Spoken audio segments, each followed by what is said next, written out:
નમસ્તે વિદ્યાર્થી મિત્રો, લાસ્ટ ટાઈમ આપણે પેરિસ્કોપ કયા સિદ્ધાંત પર કાર્ય કરે છે ઉપરાંત તેનો ઉપયોગ શું છે તે સમજી ગયા. એટલે કે વિદ્યાર્થી મિત્રો, લાસ્ટ ટાઈમ આપણે પરાવર્તિત પ્રકાશને ફરીથી કેવી રીતે પરાવર્તિત કરી શકાય છે તે હેડરેસ્ટરના ઉદાહરણ દ્વારા સમજી ગયા. આ ઉપરાંત વિદ્યાર્થી મિત્રો, લાસ્ટ ટાઈમ આપણે ગુણક પ્રતિબિંબો કોને કહેવામાં આવે છે તે સમજી ગયા અને એ જે ગુણક પ્રતિબિંબ છે એના સિદ્ધાંત પર કઈ વસ્તુ કાર્ય કરે છે તે પણ આપણે સમજી ગયા કે જે કેલિડોસ્કોપ છે એ કેલિડોસ્કોપ ગુણક પ્રતિબિંબના સિદ્ધાંત પર કાર્ય કરે છે. આ ઉપરાંત વિદ્યાર્થી મિત્રો, એ જે કેલિડોસ્કોપ છે એ કેલિડોસ્કોપની રચના કેવી રીતે કરવામાં આવે છે ઉપરાંત તેનો ઉપયોગ ક્યાં કરવામાં આવે છે તે આપણે લાસ્ટ ટાઈમ સમજી ગયા. તો વિદ્યાર્થી મિત્રો, આપણે અત્યાર સુધી જેટલી પણ માહિતી સમજ્યા એ શાના વિશેની હતી? તો અત્યાર સુધી આપણે જે પણ કંઈ સમજ્યા છીએ એમાં ફક્ત પ્રકાશના પરાવર્તનની ઘટના વિશે આપણે સમજ્યા. તો અગાઉ આપણે સમજી ગયા છે જે પ્રકાશ છે એ પ્રકાશમાં ત્રણ ઘટનાઓ થતી જોવા મળે છે: પ્રકાશનું પરાવર્તન, પ્રકાશનું વક્રીભવન અને પ્રકાશનું શોષણ. તો અત્યાર સુધી આપણે જે સમજ્યા એ કઈ ઘટના સમજ્યા? તો પ્રકાશના પરાવર્તનની ઘટના સમજ્યા. હવે વિદ્યાર્થી મિત્રો, તમે ક્યારે સ્વિમિંગ પુલ આગળ ગયા છો? સ્વિમિંગ પુલને જોયો છે? તો વિદ્યાર્થી મિત્રો, જ્યારે તમે સ્વિમિંગ પુલ આગળ જાઓ છો ત્યારે સ્વિમિંગ પુલની કિનારેથી તમે બહારથી અંદરની તરફ સ્વિમિંગ પુલનું નિરીક્ષણ કરો છો ત્યારે તમને જે સ્વિમિંગ પુલ છે એ સ્વિમિંગ પુલનો જે તળિયાનો ભાગ છે એ તળિયાનો ભાગ કેવો જોવા મળે છે? તો જ્યારે આપણે સ્વિમિંગ પુલની બહારની તરફથી સ્વિમિંગ પુલનું નિરીક્ષણ કરીએ છીએ ત્યારે આપણને એવું લાગે છે કે જે સ્વિમિંગ પુલ છે એ સ્વિમિંગ પુલનું તળિયું ખાસું એવું ઉપરની તરફ છે, એટલે કે સ્વિમિંગ પુલ છે એ ઊંડો નથી એવું આપણને લાગે છે. પરંતુ વિદ્યાર્થી મિત્રો, જ્યારે આપણે સ્વિમિંગ પુલની અંદર જઈએ છીએ ત્યારે આપણને ખબર પડે છે કે હકીકતમાં જે સ્વિમિંગ પુલ છે એનું જે તળિયું આપણને ઉપરની તરફ દેખાતું હતું, પરંતુ એ ઉપરની તરફ નથી, નીચે ઊંડે સુધી જોવા મળે છે, એટલે સ્વિમિંગ પુલ ઊંડો છે. તો વિદ્યાર્થી મિત્રો, ક્યારેય તમને આવો અવલોકન કર્યું છે? આવું તમે ક્યારેય જોયું છે કે સ્વિમિંગ પુલ છે એ સ્વિમિંગ પુલનો નીચેનો જે ભાગ છે એ નીચેનો ભાગ આપણને ઉપરની તરફ દેખાય છે? તો આવું કેમ થાય છે? શાને કારણે આવું થાય છે કે જ્યારે સ્વિમિંગ પુલની બહારની તરફથી જોઈએ છે ત્યારે સ્વિમિંગ પુલનો તળિયાનો ભાગ ઉપરની તરફ દેખાય છે, પરંતુ જ્યારે આપણે સ્વિમિંગ પુલની અંદરની તરફ જઈએ છીએ ત્યારે આપણને જે તળિયાનો ભાગ છે એ ઊંડે હોય તેવું લાગે છે. તો આવું શાને કારણે થાય છે? તો વિદ્યાર્થી મિત્રો, આ જે ઘટના છે એ ઘટના પ્રકાશના વક્રીભવનને કારણે થતી જોવા મળે છે. તો એ જે સ્વિમિંગ પુલ છે એનો તળિયું આપણને કેમ ઉપરની તરફ લાગે છે? તો પ્રકાશનું વક્રીભવન થાય છે. તો પ્રકાશનું વક્રીભવન થવાને કારણે આપણને એવું અવલોકન થતું જોવા મળે છે. આ ઉપરાંત વિદ્યાર્થી મિત્રો, તમે અત્યારે ઘરે છો તો વક્રીભવન સમજવા માટે તમે બીજો પણ એક પ્રવૃત્તિ કરી શકો છો. તો કાચનો એક ગ્લાસની અંદર તમારી પેન કે પેન્સિલ રાખીને એનું નિરીક્ષણ તમે બહારની તરફથી કરો તો તમને શું જોવા મળશે?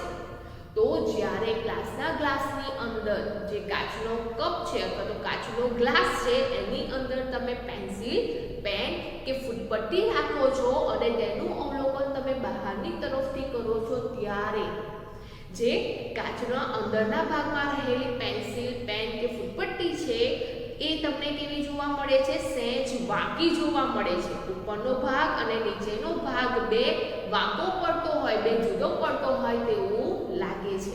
તો તેવું પણ શાને કારણે થાય છે? તો એવું પણ આપણને પ્રકાશના વક્રીભવનને કારણે થતું જોવા મળે છે.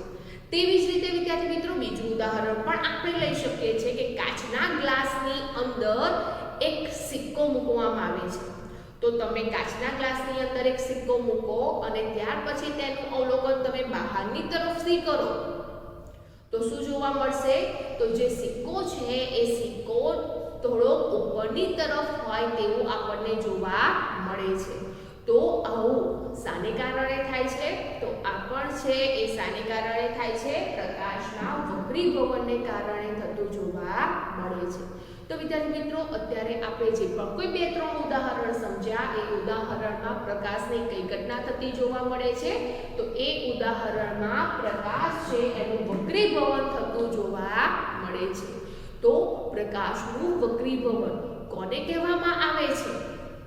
તો વિદ્યાર્થી મિત્રો જ્યારે કોઈ પણ પારદર્શક માધ્યમમાં પ્રકાશનું કિરણ પ્રવેશે છે જ્યારે પારદર્શક માધ્યમમાં જાય છે ત્યારે શું થાય છે? તો એ પ્રકાશનું કિરણ સહેજ વાંકું વળે છે. તો એ સહેજ વાંકા વળવાની જે ઘટના છે એને શું કહેવામાં આવે છે? એને પ્રકાશનું વક્રીભવન તરીકે ઓળખવામાં આવે છે. તો વિદ્યાર્થી મિત્રો આપણે પ્રકાશનું વક્રીભવન આકૃતિ દ્વારા સમજીએ તો પ્રકાશનું વક્રીભવન છે એ પારદર્શક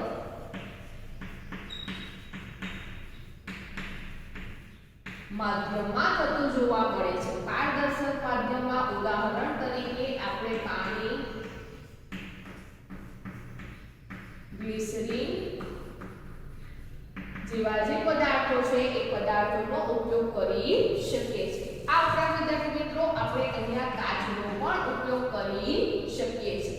તો જે વક્રીભવન છે એ વક્રીભવનની ઘટના કયા માધ્યમમાં થાય છે? તો વક્રીભવનની ઘટના જે પારદર્શક માધ્યમ છે એ પારદર્શક માધ્યમમાં થતું જોવા મળે છે. તો પારદર્શક માધ્યમ તરીકે ઉદાહરણ તરીકે આપણે ગ્લિસરીન, પાણી કે પછી કાચનો ઉપયોગ કરીએ છીએ ત્યારે એટલે કે પાણી, ગ્લિસરીન કે કાચ જે પારદર્શક પદાર્થ છે એ પારદર્શક પદાર્થ પર જ્યારે આપણે પ્રકાશના કિરણો આપાત કરીએ છીએ ત્યારે એ આપાત કિરણ છે એ પારદર્શક માધ્યમમાં પ્રવેશે છે અને જ્યારે પ્રવેશે છે ત્યારે એ કિરણ છે સહેજ વાંકું વળે છે.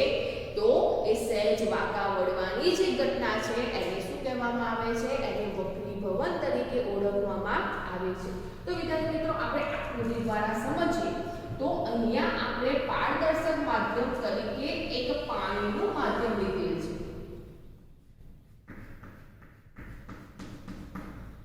અહીંયા આપણે પારદર્શક શું લીધેલું છે? તો પારદર્શક તરીકે આપણે અહીંયા પાણી લીધેલું છે. તો આ જે માધ્યમ છે એ શાનું છે? તો આ જે માધ્યમ છે એ પાણીનું માધ્યમ છે. હવે વિદ્યાર્થી મિત્રો અહીંયા આ જે પાણીનું માધ્યમ છે એ પાણીના માધ્યમની આ સપાટી છે એટલે ઉપરની જે સપાટી છે એ આ સપાટી છે. તો અહીંયા આ છે હવાનું માધ્યમ અને આ છે પાણીનું માધ્યમ. તો હવે વિદ્યાર્થી મિત્રો અહીંયા બે માધ્યમ જોવા મળે છે, હવા અને પાણી. હવે વિદ્યાર્થી મિત્રો આ જે સપાટી છે એ સપાટી શું છે? તો હવા અને પાણીના માધ્યમને છૂટી પાડતી સપાટી છે. તો આ શું છે? હવા અને પાણીના માધ્યમને છૂટી પાડતી સપાટી છે. તો વિદ્યાર્થી મિત્રો અહીંયા હવા અને પાણીને જુદી પાડતી જે સપાટી છે એ સપાટી પર આપણે પ્રકાશના કિરણને આપાત કરીએ એટલે કે પ્રકાશના કિરણને ફેંકીએ તો શું થશે? તો વિદ્યાર્થી મિત્રો જ્યારે પણ આપણે આ પાણી છે એ પાણીની અંદર પ્રકાશના કિરણને આપાત કરીએ છીએ ત્યારે તો અહીંયા આપણે સૂર્ય લઈએ છીએ એ સૂર્યમાંથી પ્રકાશનું એક કિરણ ફક્ત એક જ કિરણ આપણે વક્રીભવનની ઘટના સમજવા માટે લઈએ છીએ. તો સૂર્યપ્રકાશમાંથી પ્રકાશનું કિરણ છે એ કિરણ જે પાણી છે એ પાણીની સપાટી પર ફેંકાય છે, જેથી કરીને આ કિરણને શું કહીશું?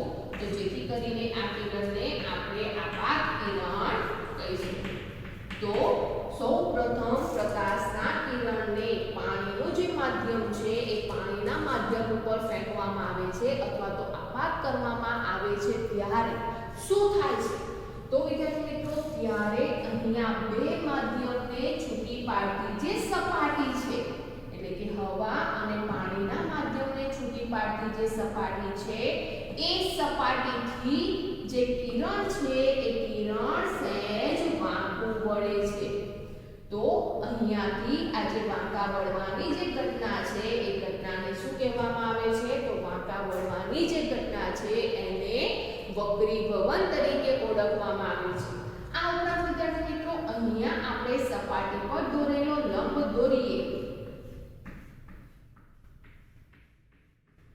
તો આ થઈ જશે સપાટી પર દોરેલો લંબ. તો અહીંયા તમે જોઈ શકો છો કે આ જે આપાત કિરણ છે એ આપાત કિરણ પાણીના માધ્યમમાં પ્રવેશે છે ત્યારે સીધું પસાર થતું નથી, પરંતુ આ જે આપણે લંબ દોર્યો છે એ લંબ તરફ સહેજ વાંકું વળે છે. તો અહીંયા લંબ તરફ સહેજ વાંકા વળવાની જે ઘટના છે એ ઘટનાને શું કહેવામાં આવે છે? તો આ ઘટનાને વક્રીભવન તરીકે ઓળખવામાં આવે છે.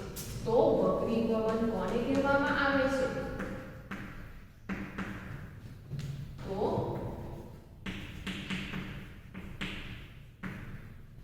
પ્રકાશના કિરણોને પારદર્શક માધ્યમમાં આપાત કરતા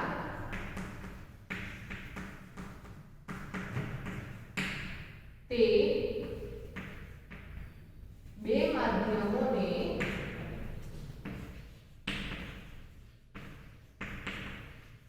છૂટી પાડતી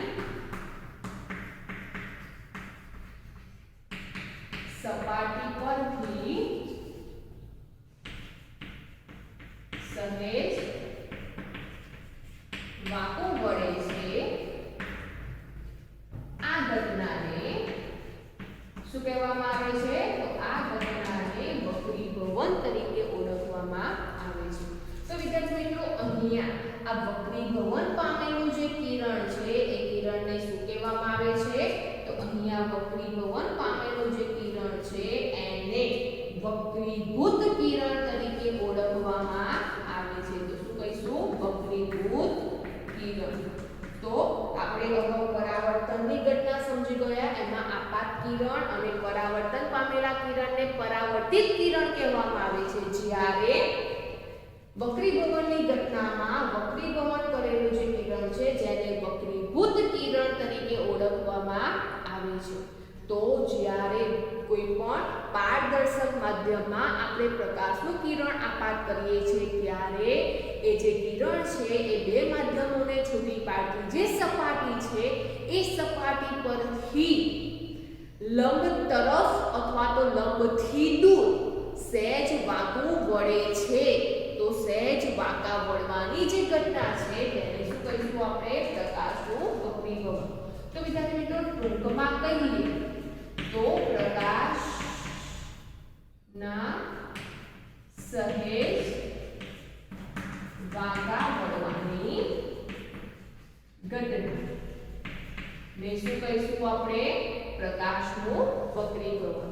તો પરાવર્તન કોને કહેવાય છે? તો પરાવર્તન છે એ પ્રકાશને પાછા ફરવાની જે ઘટના છે, સપાટીને અથડાઈને પ્રકાશમાં પાછા ફરવાની જે ઘટના છે એને આપણે પરાવર્તન કહીએ છીએ. જ્યારે વક્રીભવન કોને કહેવામાં આવે છે? તો એક માધ્યમમાંથી બીજા માધ્યમમાં જ્યારે પ્રકાશનું કિરણ પ્રવેશે છે ત્યારે તે બે માધ્યમોને છૂટી પાડતી સપાટી પરથી સહેજ વાંકું વળે છે. એટલે કે પ્રકાશના વાંકા વળવાની જે ઘટના છે એને વક્રીભવન તરીકે ઓળખવામાં આવે છે.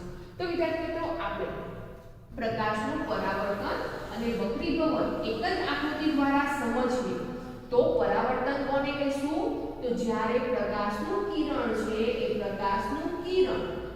કોઈ પણ વસ્તુ પર પડે છે એ વસ્તુની સપાટીને અથડાઈને પાછું ફરે છે એ જે કિરણ છે એને શું કહીશું આપણે? આ જે કિરણ છે એને પરાવર્તિત કિરણ કહેવામાં આવે છે અને આ જે કિરણ છે એને આપાત કિરણ તરીકે ઓળખવામાં આવે છે.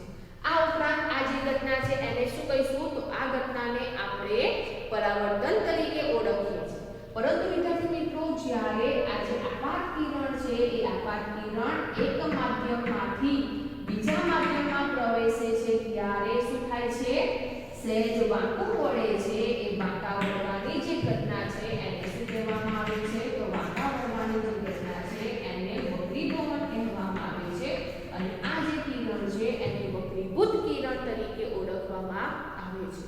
તો વક્રીભવન અને પરાવર્તન છે એ આ આકૃતિ દ્વારા આપણે સમજી શકીએ છીએ કે પ્રકાશ છે એ કોઈ પણ વસ્તુની સપાટીને અથડાઈને પાછો ફરે છે એ ઘટનાને પરાવર્તન કહેવાય અને જે પ્રકાશનું કિરણ છે એ એક માધ્યમમાંથી બીજા માધ્યમમાં પ્રવેશે છે ત્યારે સહેજ વાંકું વળે છે એ ઘટનાને વક્રીભવન કહેવામાં આવે છે. આ ઉપરાંત વિદ્યાર્થી મિત્રો, પ્રકાશમાં શોષણની ઘટના પણ થતી જોવા મળે છે.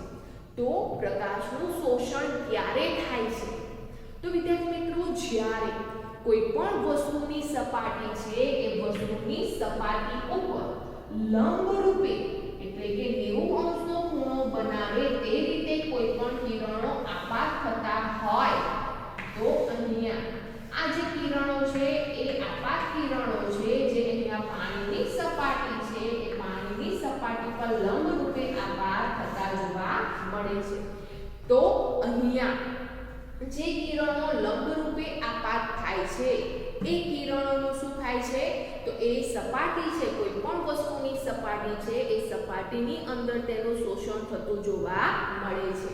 તો જે પ્રકાશ છે એ પ્રકાશમાં 3 ઘટના થતી જોવા મળે છે: પ્રકાશનું પરાવર્તન, પ્રકાશનું વક્રીભવન અને પ્રકાશનું શોષણ. પ્રકાશનું શોષણ ક્યારે થાય છે? તો જ્યારે પ્રકાશના જે આપાત કિરણો છે એ કોઈ પણ વસ્તુની સપાટીને 90 અંશના ખૂણે અથડાય છે ત્યારે એ પ્રકાશના કિરણોનું શોષણ થતું જોવા મળે છે.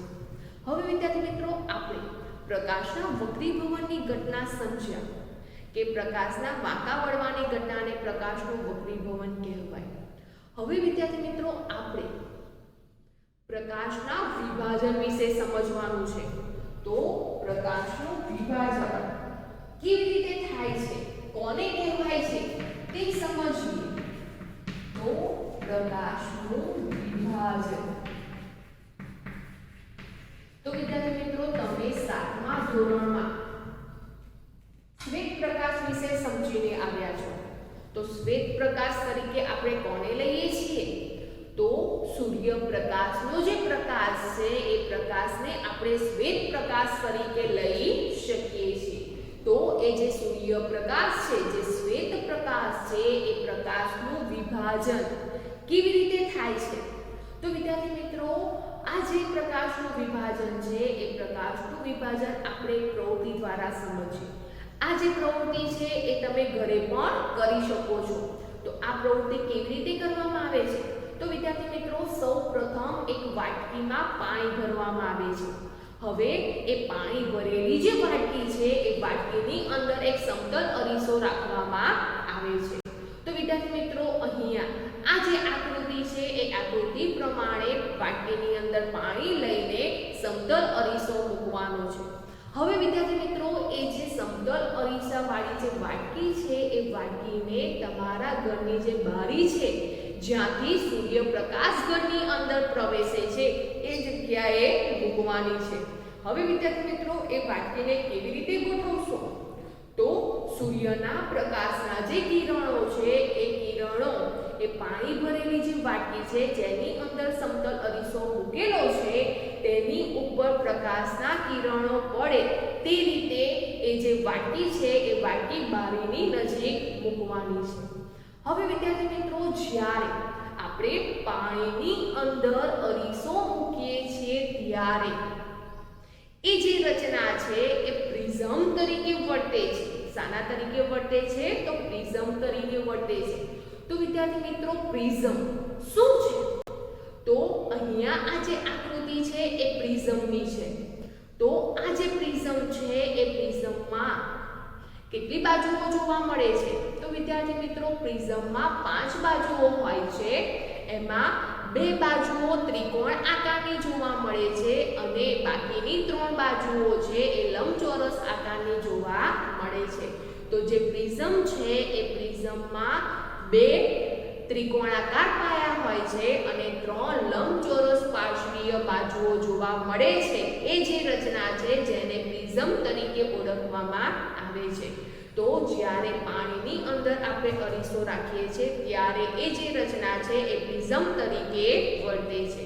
હવે વિદ્યાર્થી મિત્રો જ્યારે સૂર્યપ્રકાશના જે કિરણો છે એ પાણીની અંદર આપણે જે સમતલ અરીસો રાખેલો છે એની ઉપર પડે છે અને ત્યાં વક્રીભવનની ઘટના થતી જોવા મળે છે. તો વક્રીભવન કોને કહેવામાં આવે છે તે આપણે અહીંયા આકૃતિ દોરીને સમજી ગયા છે. તો વિદ્યાર્થી મિત્રો વક્રીભવનની ઘટના થાય છે. ઉપરાંત વિદ્યાર્થી મિત્રો જ્યારે પ્રકાશના કિરણો પાણીની અંદર જે સમતલ અરીસો રાખેલો છે એમાં પ્રવેશે છે ત્યારે એ જે સૂર્યપ્રકાશનું કિરણ છે એટલે કે જે શ્વેત પ્રકાશ છે એ શ્વેત પ્રકાશનું વિભાજન થતું જોવા મળે છે. અને એ વિભાજન કેટલા ઘટક રંગોમાં થતું જોવા મળે છે? તો જે શ્વેત પ્રકાશ છે એ શ્વેત પ્રકાશ 7 રંગોમાં વિભાજિત થયેલો જોવા મળે છે. તો તમને કેવી રીતે ખબર પડે છે કે જે શ્વેત પ્રકાશ છે એનું વિભાજન થાય છે? તો વિદ્યાર્થી મિત્રો એ વાક્યની ગોઠવણી તમારે એવી રીતે કરવાની છે તો સૂર્યપ્રકાશના જે કિરણો છે એ કિરણોનો પડછાયો તમારા ઘરની જે દિવાલ છે એ દિવાલ પર પડે. હવે જો તમારા ઘરની દિવાલ સફેદ હોય તો એ જે પડછાયો છે તમે સ્વચ્છ રીતે જોઈ શકો છો. પરંતુ જો દિવાલ રંગીન છે તો તે માટે તમારે શું કરવાનું છે? તો સૂર્યપ્રકાશનો જે પડછાયો તમારા ઘરમાં પડે છે એ પડછાયા આગળ તમારે એક સફેદ રંગનો પડદો અથવા તો સફેદ કાગળ રાખવાનો છે જેથી કરીને એ જે સૂર્યપ્રકાશ છે એટલે કે શ્વેત પ્રકાશ છે એ શ્વેત પ્રકાશનું વિભાજન થઈને તમારું જે એનું જે પ્રતિબિંબ છે એ સફેદ પડદા કે સફેદ કાગળ પર તમે સરળતાથી જોઈ શકો છો. ત્યારે વિદ્યાર્થી મિત્રો તમે જોઈ શકો છો કે એ સફેદ પડદા ઉપર અથવા તો સફેદ કાગળ ઉપર 7 જુદા જુદા રંગો જોવા મળે છે. અને 7 જુદા જુદા રંગો કયા હોય છે? તો વિદ્યાર્થી મિત્રો તમે મેઘધનુષ્ય જોયું હશે. તો એ જે મેઘધનુષ્યના 7 રંગો છે એ 7 રંગો અહીંયા આપણને જોવા મળે છે. તો મેઘધનુષ્યના 7 રંગો કયા છે? તો ટૂંકમાં જાની, વાલી, પીનારા આ જે રંગો છે એ રંગો આપણને મેઘધનુષ્યમાં જોવા મળે છે. અને આ જ રંગોનો પટ્ટો આપણને જે સૂર્યપ્રકાશનું કિરણ છે એ સૂર્યપ્રકાશના કિરણનું વિભાજન થયા પછી આપણને આ 7 રંગોનો પટ્ટો જોવા મળે છે. તો આમ શ્વેત પ્રકાશનું 7 ઘટક રંગોમાં રૂપાંતર થવાની જે ક્રિયા છે જે ઘટના છે જેને શું કહેવામાં આવે છે? જેને પ્રકાશનું વિભાજન તરીકે ઓળખવામાં આવે છે. તો વિદ્યાર્થી મિત્રો અહીંયા આપણે પ્રકાશનું વિભાજન પાણીની અંદર જે સમતલ અરીસો છે એ રાખીને પ્રિઝમ જેવી રચના કરી તેના દ્વારા સમજ્યા. આ ઉપરાંત વિદ્યાર્થી મિત્રો તમારી પાસે જો પ્રિઝમ હોય તો પ્રિઝમ દ્વારા પણ આપણે શ્વેત પ્રકાશનું વિભાજન સરળતાથી સમજી શકીએ છીએ જે આપણે ધોરણ 10 માં સમજીશું. હવે વિદ્યાર્થી મિત્રો પ્રકાશનું વિભાજન બીજી કઈ ઘટના દ્વારા આપણે સમજી શકીએ છીએ?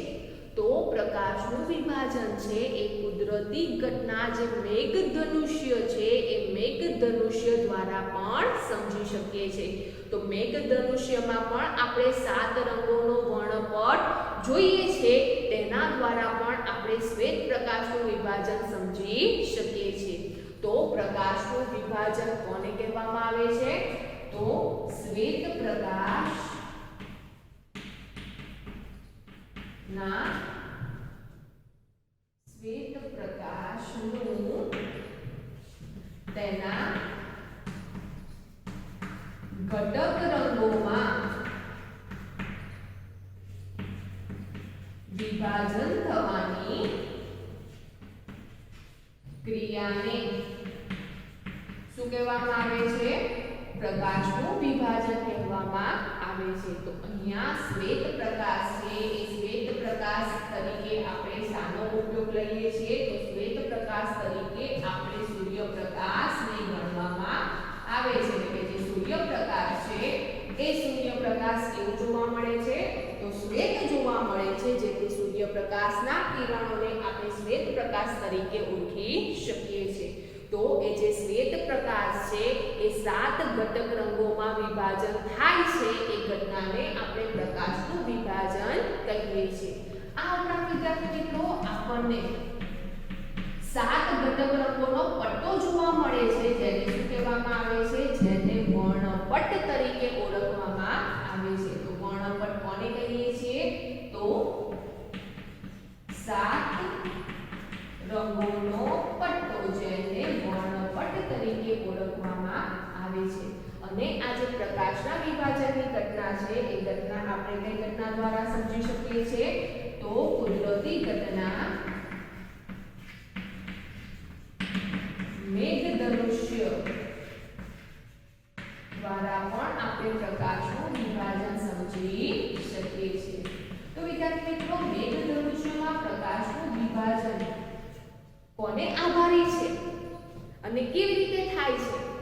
તો જે શ્વેત પ્રકાશ છે એટલે કે સૂર્યપ્રકાશ છે, જ્યારે વરસાદ પડે છે ત્યારે જે પાણીના નાના નાના સૂક્ષ્મ બિંદુઓ છે એ પાણીના નાના નાના બિંદુઓ પર પડે છે.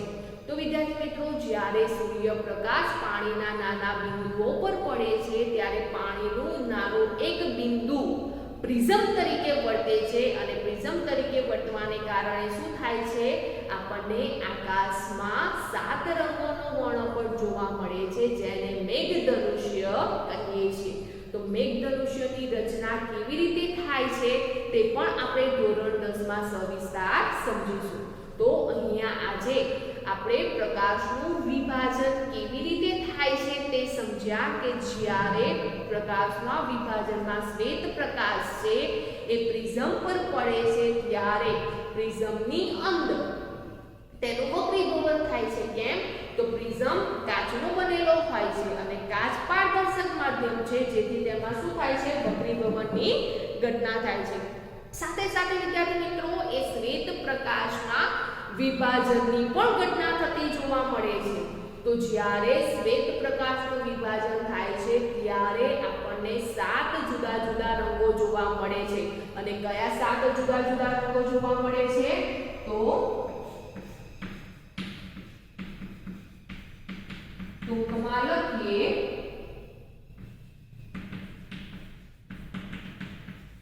જાની વાલી પીનારા એટલે કે જાંબલી, નીલો, વાદળી, લીલો, પીળો, નારંગી અને રાતો એટલે કે લાલ. જે 7 રંગો છે એ 7 રંગો આપણને જોવા મળે છે. અને 7 રંગના પટ્ટાને આપણે વર્ણપટ કહીએ છીએ. અને 7 ઘટક રંગોમાં વિભાજન થવાની ઘટનાને આપણે શું કહીશું? પ્રકાશનું વિભાજન. તો આ વિદ્યાર્થી મિત્રો, પ્રકાશનું વક્રીભવન કોને કહેવામાં આવે છે? ઉપરાંત પ્રકાશનું વિભાજન કેવી રીતે થાય છે તે આજે આપણે સમજ્યા. આ ઉપરાંત વિદ્યાર્થી મિત્રો, હવે નેક્સ્ટ ટાઈમ આપણે માનવ આંખની રચના સમજવાની છે. તો જ્યારે માનવ આંખની રચના છે એ રચનામાં લેન્સનો ઉપયોગ કરવામાં આવેલો છે. એટલે કે લેન્સ જોવા મળે છે જે બહિર્ગોળ લેન્સ છે. હવે જે લેન્સ છે એ પણ પારદર્શક માધ્યમ છે. તો પારદર્શક માધ્યમમાં જ્યારે પ્રકાશનું કિરણ પ્રવેશે છે ત્યારે કઈ ઘટના થાય છે? તો ત્યારે પણ વક્રીભવનની ઘટના થતી જોવા મળે છે. તો વિદ્યાર્થી મિત્રો, આપણા માનવ આંખમાં જે લેન્સ છે એટલે કે માનવ આંખમાં જ્યારે પ્રકાશ પ્રવેશે છે ત્યારે કઈ ઘટના થાય છે? તો પ્રકાશના વક્રીભવનની ઘટના થતી જોવા મળે છે.